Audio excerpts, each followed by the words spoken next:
राष्ट्र संत श्री प्रमुख सागर सा ज्ञानी ना संसार में, अमृतदायी ज्ञान है इनके प्रवचनों के सार में। पुष्प दंत महाराज के शिष्य है, ज्ञान उन्हीं से पाया है। प्रतिमूर्त है अपने गुरु की, वो ही ओज समाया है। जग कल्याण की कुंजी इनके धर्म ज्ञान भंडार में, अमृतदायी ज्ञान है इनके प्रवचनों के सार में। अहिंसा तीर्थ के हैं ये प्रणेता, असम राज्य के राजतिथि। आत्मानुशासन से कल्याण की सिखलाए जग को युक्ति। जिन वाणी चैनल कहे गुरुवर, प्रभुवर है साकार में, अमृतदायी ज्ञान है इनके प्रवचनों के सार में। इस कार्यक्रम के पुण्याजक हैं शादी की 50वीं सालगिरह के उपलक्ष्य में श्रीमान ओम प्रकाश प्रभा देवी सेठी, श्रीमान संदीप सविता देवी सेठी, श्रीमान सचिन अमिता यशस्वी लहर अवयुक्त अव्यान एवं समस्त सेठी परिवार गुवाहाटी बेंगलोर।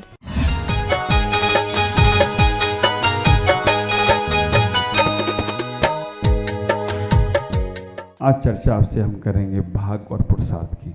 भाग और पुरुषार्थ जीवन के दोनों ऐसे पहलू हैं जो तुम्हारे जीवन को समझाने का प्रयास, क्योंकि संसार में दो का ही जोड़ है, सुख दुख, राग देश, अपना पराया, संसार मोक्ष। विचार करके रखना, इस संसार में दो का ही जोड़ है, राग देश, दिन रात, पुण्य पाप। ये दो के जोड़ को समझ लिया तो समझ के रखना, हम इन दो से रहित होकर अपने जीवन में परमात्मा तत्व को पा सकते। भाग और पुरुषार्थ ये दो तत्व ऐसे हैं कि हम लोग, बहुत से लोग हैं ये मानते हैं कि हम भाग्य से जी रहे हैं, हमारे भाग्य में जो लिखा है वो ही हमें मिल रहा है। और बहुत से लोग ऐसे भी संसार में हैं जो कहते हैं भाग भाग कुछ नहीं है, पुरुषार्थ करोगे तो भाग है। रंगिया वाले किस प्रकार के, भागवादी हैं या पुरुषार्थवादी हैं? हाँ, पुरुषार्थवादी, दोनों ही नहीं तो क्या है फिर? भाग भी है और पुरुषार्थ भी है, और दोनों अतीत और पुरुषार्थ है। बहुत सुंदर। आप विचार करके रखना, भाग्य और पुरुषार्थ की कहानी को जब तक नहीं समझा तब तक समझ में नहीं आएगा कि जीवन है क्या। एक तरफ भाग्य है और एक तरफ पुरुषार्थ है। एक भाग्यवादी से पूछा, उसने कहा कि भाग्य बड़ा होता है या पुरुषार्थ बड़ा होता है? बोला महाराज, बिना भाग्य के किसी को कुछ नहीं मिलता है। आप विचार करके रखना, एक आदमी सुबह से शाम मेहनत करता है, पुरुषार्थ करता है, मजदूरी करता है, लेकिन उसके भाग्य में नहीं होता है तो शाम को रोटी खाने को नहीं मिलती है। बिना पुरुषार्थ के संसार में कुछ नहीं हो सकता। वो भाग्यवादी कह रहा है महाराज भाग्य से क्या होगा, भाग्य में लिखा होता तो रोटी चल के आ जाती है, भाग्य में लिखा होता तो नंबर हमें बिना पढ़े लिखे पास हो जाते हैं। पुरुषार्थवादी ने इतना ही कहने का प्रयास किया, बिना पुरुषार्थ के कुछ होगा नहीं। और भाग्यवादी ने कहा भाग्य में नहीं है तो कुछ नहीं होगा। दोनों को समझना। भाग्यवादी कहता है कि हम मेहनत बहुत करते हैं, सुबह से शाम मेहनत करते हैं, हमें बहुत कुछ हमने परिश्रम किया है, लेकिन हमें मिलता ही नहीं है। स्कूल में बच्चा पढ़ने वाला है, वो कहता है मैं बहुत मेहनत करता हूँ, इतना पढ़ता हूँ, लेकिन किस्मत मेरी खराब है, मुझे कुछ मिलता नहीं है। ख्याल करना, किस्मत, भाग्य, पुरुषार्थ, तकदीर, ये सब क्या है? अगर ये सबको अगर देखा जाए तो तुम्हारा लक, ये सब एक ही चीजें हैं। और मैं तो एक कहना चाहता हूँ, लक का उल्टा किया है तो क्या हो जाए? कल। जिसका लक अच्छा है उसका कल अच्छा हो तो कोई आश्चर्य की बात नहीं है। अगर लक तुम्हारा, तकदीर तुम्हारी अच्छी है तो कल भी तुम्हारा अच्छा होने वाला है। ख्याल करो। पुरुषार्थवादी कहता है कि बिना पुरुषार्थ के कुछ मिलेगा नहीं, और भाग्यवादी कहता है बिना भाग्य के कुछ मिलेगा नहीं। दोनों अपनी अपनी जगह पर सही हैं। भागवादी भी बिल्कुल सही कह रहा है कि मेरे किस्मत में लिखा है, मेरे भाग में लिखा है, मेरे साथ ऐसा होना है। और ये जैन आगम भी कहता है, जैन आगम में भी कहा है, जो जो देखी बीतराग ने सो सो होए बीरा रे, तू काय होता धीरा रे। जो भगवान ने केवल ज्ञान में देख लिया वैसा ही होगा, होने वाला नहीं है इससे अलग कुछ। आप विचार करके रखना, भागवादी कहता है कि मेरा भाग भगवान ने लिख रखा है, पहले से कह रखा है, और ये बात बिल्कुल सही है। आप विचार करना, नेमिनाथ भगवान के संवोषण में जब नारायण श्री कृष्ण पूछते हैं कि भगवान हमारी द्वारका नगरी बचेगी कि नहीं बचेगी, उन्हें नहीं बचेगी। द्वारका नगरी बचेगी कि नहीं बचेगी, उन्हें नहीं बचेगी। द्वारका नगरी तो अग्नि से भस्म हो जाएगी। बाप रे, नारायण श्री कृष्ण ने बनाई जिस नगरी को, द्वारका को, वो भस्म हो जाएगी। उन्होंने ऐसा ही कहा है, ऐसा ही उनके केवल ज्ञान में झलका है और ऐसा ही केवल ज्ञान में देखा है। नारायण श्री कृष्ण ने बहुत हाथ पैर चलाए। जब उनकी वाणी में सुना, उनने पूछा कि भगवान ये द्वारका भस्म कैसे होगी। उनने कहा एक दीपायन नाम के मुनिदास के माध्यम से होगी। दीपायन मुनिराज ने सब सुना। उन्होंने कहा भाई मैं इतना बड़ा पाप नहीं कमा सकता हूं, मेरे कारण से द्वारका भस्म हो जाए। वो नगर छोड़कर चले गए, द्वारका छोड़कर चले गए और अन्यत्र चले गए। उनके कितने साल में खत्म होगी? उन्हें 12 साल के अंदर चली जाएगी द्वारका। सत्य घटना है, जिनको मालूम होगी वो सब समझ रहे हैं और जिनको नहीं मालूम वो समझ लेना, जिनागम की घटना है। 12 साल में द्वारका भस्म हो जाएगी, ऐसा भगवान नेमिनाथ के संवोषण में जब नारायण श्री कृष्ण ने पूछा, दीपायन मुनि के माध्यम से समाप्त होगी। दीपायन मुनि ने जब सुना तो उनने कहा कि भाई मैं ऐसा पाप नहीं कमा सकता हूं, मैं 12 साल के लिए द्वारका छोड़कर चला जाता हूं। चले गए। उनने पूछा और क्या कारण बनेगा? उनने कहा द्वारका भस्म होने में शराब कारण बनेगी, शराब के कारण से द्वारका भस्म होगी। नारायण श्री कृष्ण ने कहा हम अपने नगर से शराब ही बाहर फेंकवा दे रहे हैं। पहले भी शराब पी जाती होगी नारायण श्री कृष्ण के समय पर, इसीलिए तो अब इसका ये मतलब नहीं है कि तुम भी कहोगे नारायण श्री कृष्ण के समय पी जाती थी तो हम भी अभी पिएंगे। बड़ों के उदाहरण नहीं लेना। हम लोग जब नेपाल गए तो नेपाल हम लोग 1995 में गए पहली बार गुरुदेव के साथ, 21 मार्च 1995। याद रख लेना, शाम को प्रश्न में पूछा जा सकता है। तो विचार करके रखना, जो हम लोग नेपाल में गए और नेपाल जाने के बाद देखा नेपाल में एक ही सिद्धांत, सूर्य अस्त नेपाल मस्त। एक ही सिद्धांत, सूर्य अस्त और नेपाल मस्त। और वहां पर तो पुरुषों को तो छोड़ो, लेडीज जेंट्स बच्चे बच्चियां सब मस्त हो जाते हैं। सूर्य अस्त के बाद निकल जाओ बाहर तो तुम्हें चलता हुआ आदमी नहीं दिखेगा, डांस करता हुआ दिखेगा। चलते हुए लोग नहीं देखते हैं, डांस करते हुए लोग ही देखेंगे। डांस वो अपने आप नहीं करते, जो उन्होंने अमृत पिया है ना उससे ही डांस होता है उनका। आप विचार करना, वहाँ पे लोगों ने आके बोला, आचार्य भगवान ने जो उपदेश किया, प्रवचन किया, रोज 3 सभाएं, सत्यम शिवम सुंदरम, सत्यम शिवम सुंदरम, क्योंकि वहाँ पर शिव जी की मान्यता ज़्यादा है नेपाल के अंदर। तो वहां पर सत्यम शिवम सुंदरम पर प्रवचन हुए। पत्रकार आ गए 32 के 32 और उन्होंने आके पूछ लिया, महाराज आप कहते हो नशा नहीं करना चाहिए, नशा करने से ये होता है वो होता है, हमारे शिव जी ने भी तो नशा किया था, भांग खाई थी, है ना। आप विचार करके रखना। उन्होंने कहा ठीक है भाई, शिव जी ने नशा किया था, भांग किया था, इसलिए तुम भी नशा करते हो तो बहुत अच्छी बात है, लेकिन शिव जी ने जहर भी तो पिया था, उसका नंबर कब लगाओगे? ये नहीं महाराज, ये बात नहीं जमी। जहर पिया तो अच्छा, गलत चीजों को तो तुम ले लो, और जो चीज उन्होंने, आप ख्याल करना, जीवन में अच्छे आदर्शों को पकड़ना, ख्याल करो। कहते हैं जब समुद्र मंथन में अमृत निकला और जहर निकला ना, तो जिन्होंने अमृत को पिया, जब समुद्र मंथन में अमृत निकला, वो अमृत को जिन्होंने पिया वो लोग देव कहलाए।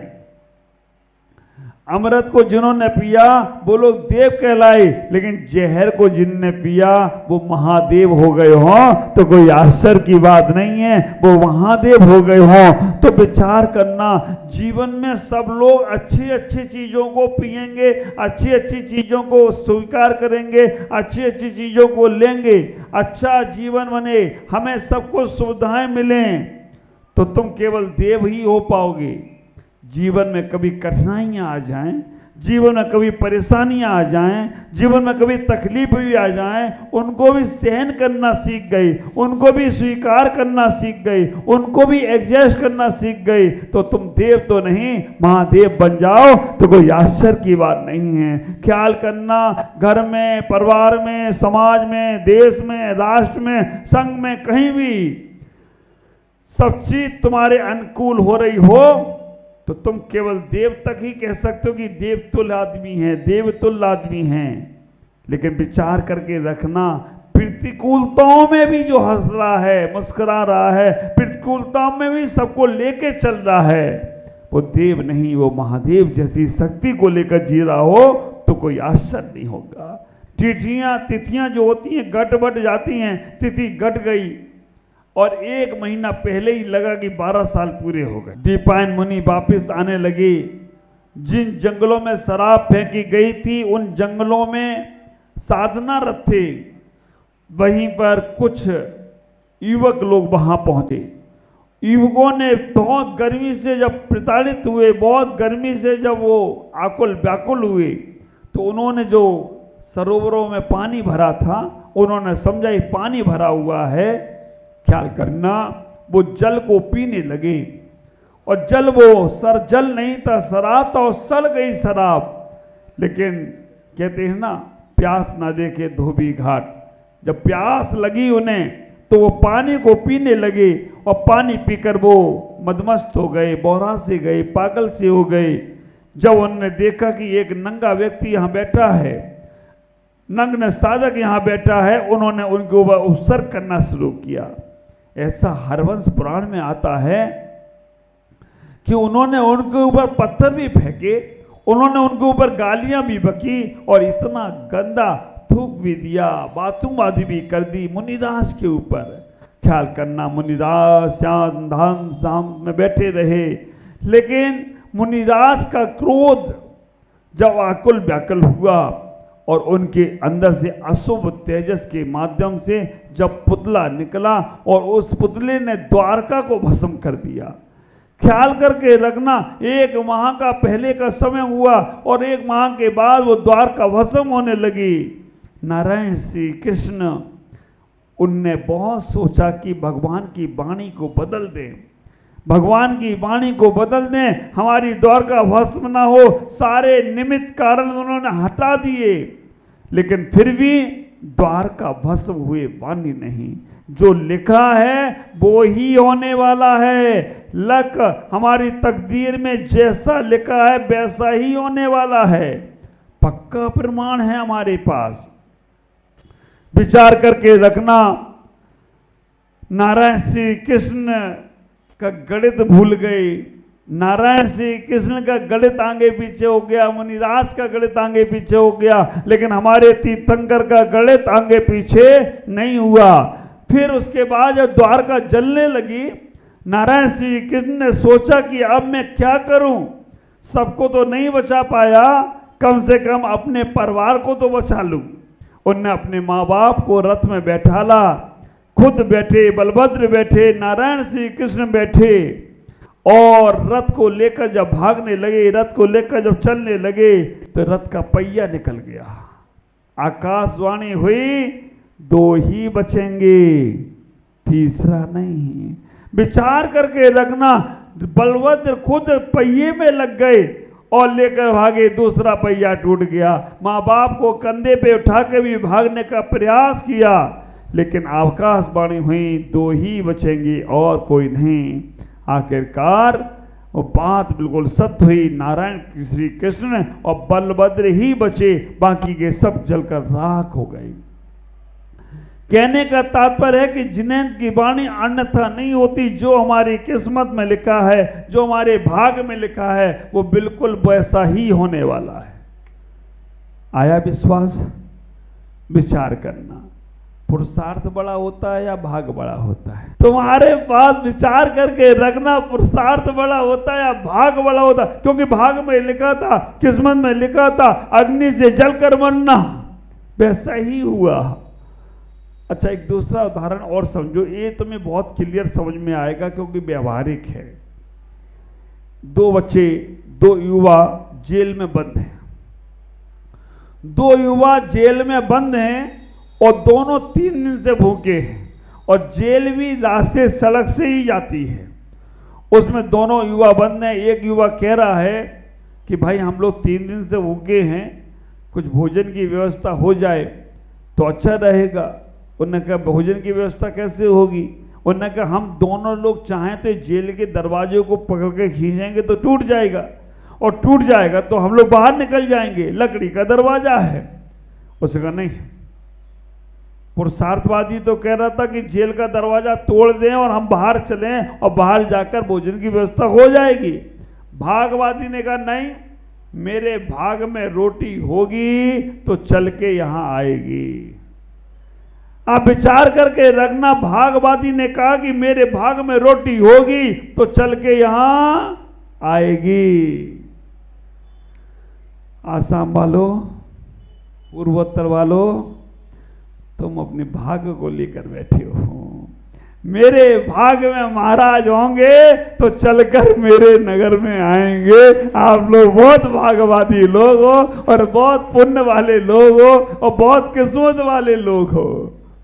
आपकी किस्मत में भाग में रहते हैं तो कहां से प्रमुख सागर, कहां से जा रहे थे? सूर्य पार से धुबड़ी होकर कहां बंगाल जा रहे थे, लेकिन तुम्हारे भाग में थे तो लौट लौट कर नलवाड़ी आ गए, बंगईगांव आ गए और रंगिया भी आ गए हो। आगे भी सब भाग वाली बैठे। किस्मत बड़ी अच्छी, ख्याल करना, जिसकी किस्मत अच्छी होती है ना, ख्याल करो। इतना ही विचार करके रखना कि जिसकी किस्मत अच्छी होती है उसके घर में सब कुछ हो जाता है। जब तुम्हारी किस्मत तुम्हारा साथ देती है तो तुम्हारे घर में मथुरा और काशी भी आ जाती है। तुम्हारे घर में सब कुछ हो जाता है, तुम्हारे घर के पुण्य बढ़ने लगते हैं, तुम्हारे जीवन का बहुत आनंद बढ़ता है। अपने भाग को जरूर सराहना। तुम्हारे भाग तुम्हारी किस्मत में होगा तभी तुम मनुष्य पर्याय पाए हो। तुम्हारी भाग तुम्हारी किस्मत में है तभी तुमने जैन कुल पाया है। तुम्हारी भाग तुम्हारी किस्मत में था तभी तुम्हें अच्छी बुद्धि मिला है, अच्छा सब कुछ मिला है। रोटी वहां आ गई, किस्मत में थी उसकी। आप विचार करके रखना, उसके भाग में थी। लेकिन अब पुरुषार्थवादी ने कहा रोटी आ तो गई, अब उठाओगे तो पेट भरेगा, नहीं तो भरने वाला। रोटी वहां रखी है, एक तरफ भागवादी बैठा है, एक तरफ पुरुषार्थवादी बैठा है, और भागवादी कहता है कि रोटी मेरे किस्मत में होगी तो चल के यहां आएगी। पुरुषार्थवादी बेटा तू बेटा रहे। पुरुषार्थवादी बोलता है कि रोटी तेरे को खाना है तो उठा के खाना पड़ेगी। भागवादी बोलता नहीं, पुरुषार्थवादी जाता है रोटी उठा देता है। क्या हुआ भाग्य का? बैठे रहते भागवादी तो भाग में रह जाते। विचार करना, जो लोग भागवादी बैठे हैं उन्हें कुछ नहीं मिलता। बिना दुकान खोले पैसा नहीं आने वाला, बिना नौकरी करे कुछ नहीं मिलने वाला। भाग में हो जाए, रोटी मिल जाए, काम दाम छोड़ो, हाँ चौका नहीं लगाओ, महाराज का हार हो जाए।